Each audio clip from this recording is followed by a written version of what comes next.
Everything white people are mad about, we've been on that. Man, we should dismantle the FBI. Word to Martin Luther King, bro. We've been on that. I said, I don't want a sneaker deal, because the minute I say something that makes those people mad, they're going to take my sneakers away. But now you see Kanye walking around L.A. barefoot with his chain out.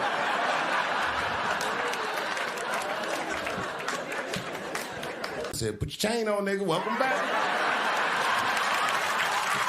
It's making my job incredibly difficult. To be honest with you, I'm getting sick of talking to a crowd like this.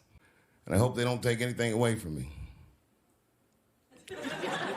Whoever they are.